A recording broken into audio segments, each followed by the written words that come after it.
Hidup ini adalah kesempatan. Hidup ini untuk melayani Tuhan. Jangan sia-siakan waktu. Shalom pemirsa, sebelum mendengarkan firman Tuhan hari ini, kita sama-sama berdoa.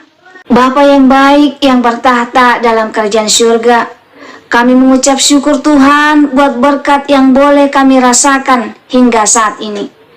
Tuhan, pada kesempatan ini kami akan mendengarkan audio kitab Kejadian. Kiranya firman-Mu ini boleh menjadi berkat bagi kami dan nama Tuhan yang dimuliakan. Kiranya Tuhan memberkati kami dalam kehidupan kami. Mohon ampun dosa pelanggaran kami, karena kami berdoa dalam nama Yesus yang menebus kami dalam dosa. Maka timbullah kelaparan di negeri itu. Ini bukan kelaparan yang pertama yang telah terjadi dalam zaman Abraham. Sebab itu Ishak pergi ke Gerar kepada Abimelek, raja orang Filistin. Lalu Tuhan menampakkan diri kepadanya serta berfirman, "Janganlah pergi ke Mesir, diamlah di negeri yang akan kukatakan kepadamu. Tinggallah di negeri ini sebagai orang asing, maka aku akan menyertai engkau dan memberkati engkau. Sebab kepadamulah dan kepada keturunanmu akan kuberikan seluruh negeri ini, dan aku akan menepati sumpah yang telah kuikrarkan kepada Abraham ayahmu. Aku akan membuat banyak keturunanmu seperti bintang di langit. Aku akan memberikan kepada keturunanmu seluruh negeri ini, dan oleh keturunanmu semua bangsa di bumi akan mendapat berkat, karena Abraham telah mendengarkan firman-Ku dan memelihara kewajibannya kepadaku, yaitu segala perintah, ketetapan, dan hukum-Ku." Jadi tinggallah Ishak di Gerar. Ketika orang-orang di tempat itu bertanya tentang istrinya, berkatalah ia, "Dia saudaraku." Sebab ia takut mengatakan, "Iya, istriku." karena pikirnya, Jangan-jangan aku dibunuh oleh penduduk tempat ini karena Ribka, sebab elok parasnya. setelah beberapa lama ia ada di sana, pada suatu kali menjenguklah Abimelek, raja orang Filistin itu dari jendela.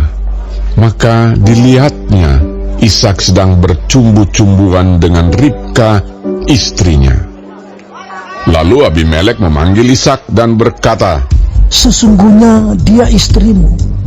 Masakan engkau berkata, dia saudaraku?" Jawab Ishak kepadanya, Karena pikirku, jangan-jangan aku mati karena dia. Tetapi Abimelek berkata, "Apakah juga yang telah kau perbuat ini terhadap kami? Mudah sekali terjadi. Salah seorang dari bangsa ini tidur dengan istrimu, sehingga dengan demikian engkau mendatangkan kesalahan atas kami." Lalu Abimelek memberi perintah kepada seluruh bangsa itu, "Siapa yang mengganggu orang ini atau istrinya, pastilah ia akan dihukum mati." Maka menaburlah Ishak di tanah itu, dan dalam tahun itu juga ia mendapat hasil 100 kali lipat, sebab ia diberkati Tuhan. Dan orang itu menjadi kaya, bahkan kian lama kian kaya, sehingga ia menjadi sangat kaya. Ia mempunyai kumpulan kambing, domba, dan lembu sapi, serta banyak anak buah, sehingga orang Filistin itu cemburu kepadanya. Segala sumur yang digali dalam zaman Abraham ayahnya oleh hamba-hamba ayahnya itu telah ditutup oleh orang Filistin dan ditimbun dengan tanah. Lalu kata Abimelek kepada Ishak, Pergilah dari tengah-tengah kami, sebab engkau telah menjadi jauh lebih berkuasa daripada kami. Jadi pergilah Ishak dari situ dan berkemahlah ia di lembah Gerar, dan ia menetap di situ. Kemudian Ishak menggali kembali sumur-sumur yang digali dalam zaman Abraham, ayahnya, dan yang telah ditutup oleh orang Filistin sesudah Abraham mati. Disebutkannya lah nama sumur-sumur itu menurut nama-nama yang telah diberikan oleh ayahnya. Ketika hamba-hamba Ishak menggali di lembah itu, mereka mendapati di situ mata air yang berbual-bual airnya. Lalu bertengkarlah para gembala Gerar dengan para gembala Ishak. Kata mereka, Air ini kepunyaan kami.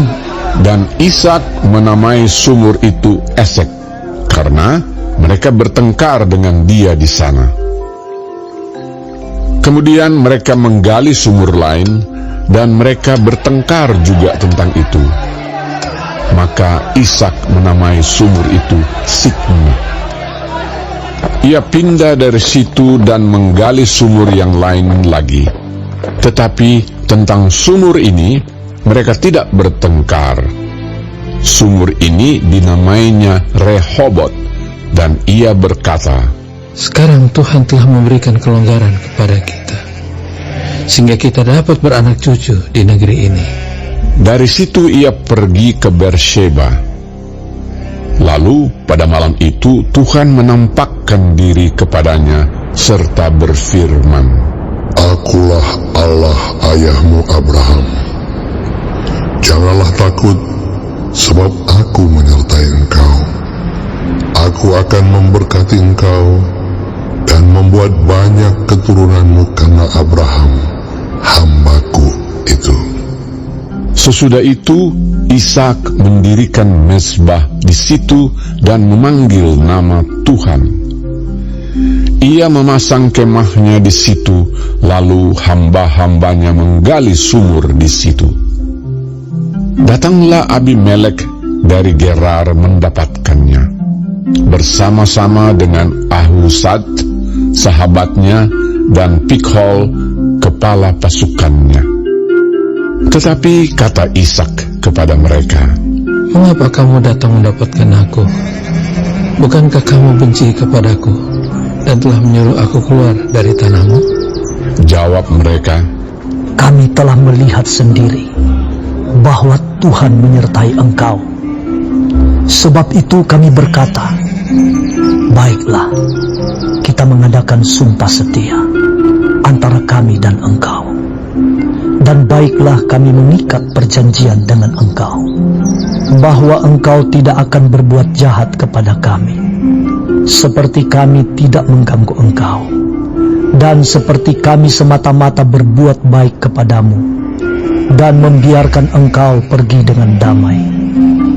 Bukankah engkau sekarang yang diberkati Tuhan? Kemudian Ishak mengadakan perjamuan bagi mereka, lalu mereka makan dan minum. Keesokan harinya pagi-pagi bersumpah-sumpahanlah mereka. Kemudian Ishak melepas mereka, dan mereka meninggalkan dia dengan damai.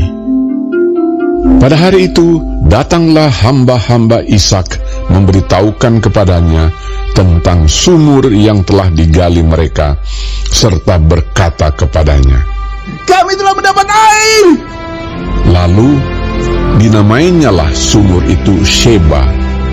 Sebab itu nama kota itu adalah Beersheba sampai sekarang.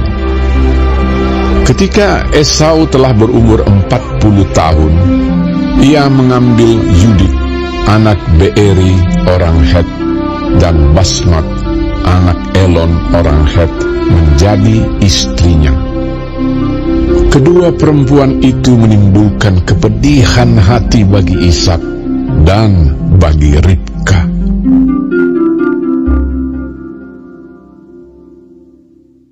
Terima kasih pemirsa telah mendengarkan firman Tuhan hari ini. Sampai ketemu besok hari. Terima kasih. Tuhan